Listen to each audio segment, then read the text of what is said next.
Type of imperialism. The type of imperialism that Southern Asia was suppressed to was the direct one. The colonizers like Britain, United States, and France were there trying to control everything. They used a lot of military forces to prove their point as colonizers. They also used it because of the racist beliefs that were happening at that period of time, where imperialism was tied to racism and social Darwinism. That is just society seeking the ideology of Charles Darwin. But not all Southern Asia was being colonized in a direct way. Thailand wasn't having any colonization at all. After Indochina was conquered by the French, Siam, which is Thailand's name after that, was the only free state left, and the British and the French. Due to the rivalry won for the territory, but King Mongkut and his son King Chulalongkorn were the ones that prevent this from happening by staying friendly with both powers. This means Siam, which is Thailand, can be considered the only There are a lot of factors that led to imperialism in Southeast Asia. One of them was that the sea lanes opened between India and China. With this, the colonizers could trade via water and get some advantages because of it.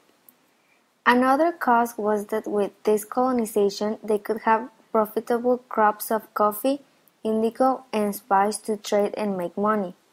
One of the most important reasons for imperialism was the natural resources that Southeast Asia had in excess, like palm oil, tea, timber, and tin. As the Book of World History and Geography says, capitalist states in the West were looking for both markets and raw materials. These resources were difficult to find, and that's why the British, the United States, the Dutch, and other colonizers wanted Southeast Asia's power. The expansion of Christianity was another significant cause of this movement. The Spanish wanted to spread the word of God, and seeing an easy to colonize part of the world, they tried to colonize it.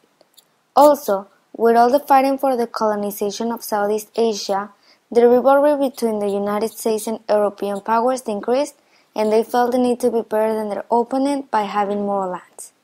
Finally, the pressure from U.S. sugar growers also becomes one of the causes of imperialism in this area. Southeast Asia had a lot of sugar plants all over the territory, and the U.S. wanted that. As you can see in the image above, that was taken out of the McGraw-Hill book.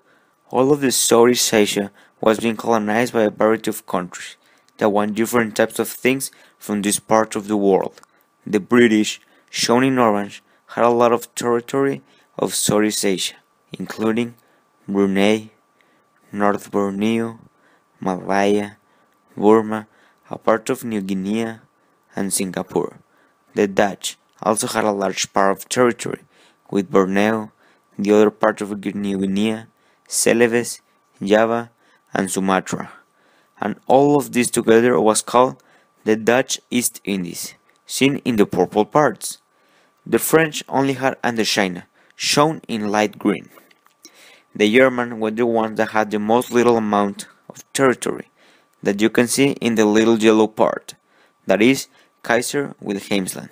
The United States had the Philippines, that you can identify in the dark green part.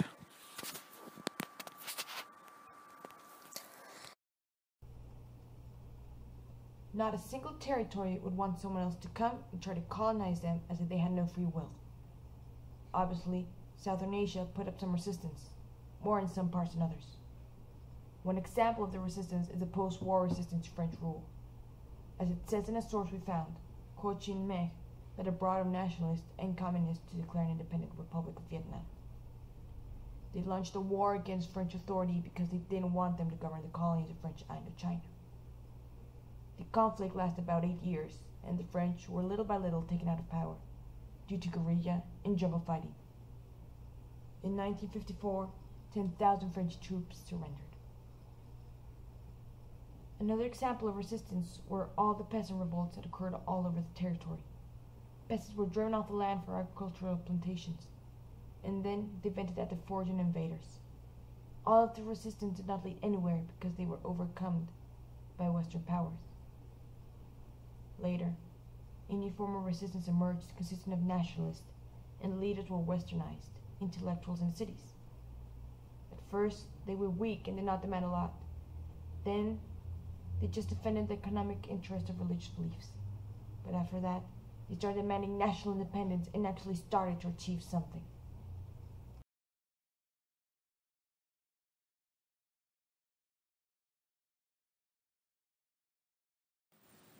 There were a lot of political, social, and economic effects when imperialism appeared. Thanks to the Industrial Revolution, there was a need to expand their empires to other territories. Cities had a demographic growth. There was a development of industry and a constant fight of the great powers to have richness and control over the other nations. New technology to use in weapons, transport, and agriculture. Development of better infrastructure. New markets spread all over the Southeast Asia. Increased communication with European countries. As PreserverArticle.com says, the imperialism power were exploited the colonies by importing raw materials at the cheapest possible rates and exported the finished products at very high rates.